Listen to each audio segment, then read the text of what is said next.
जैसे रोजे गवावेलू हो जैसे रोजे गवावेलू हर गवा जइबो पिटिया के लतिया बता जइबो रोजे गवावेलू पिटिया के लतिया बता जइबो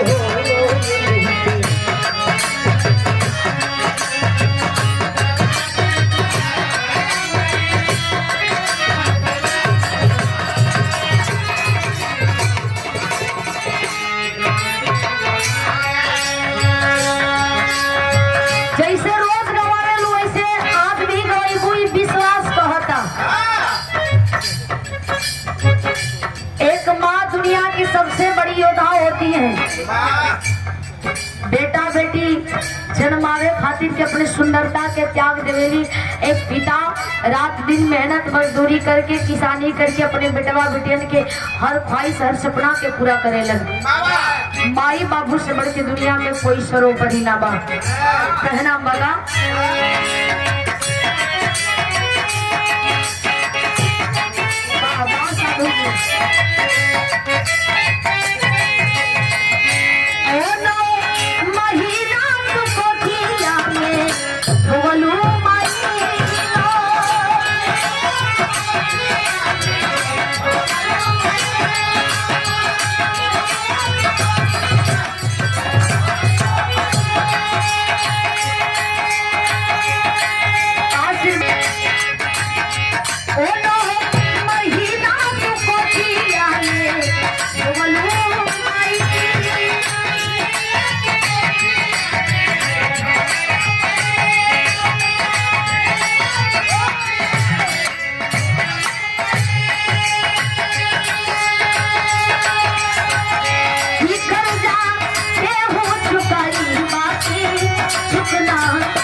हमारी सदिया बजिया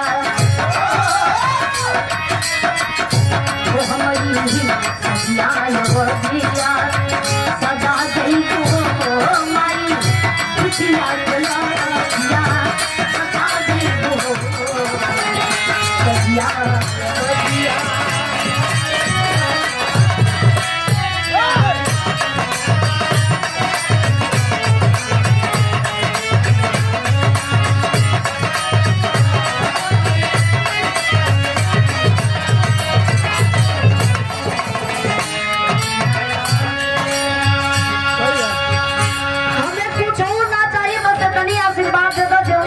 बजिया के साथ समाज और आवाज सही सलामत रहे। हमें दुनिया का धन दौलत ना चाहिए। आखिरी भाव बदला का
रबिनवा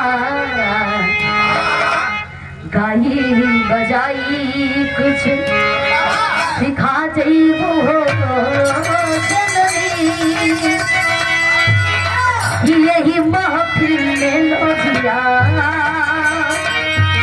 हरी बचा जैबू हो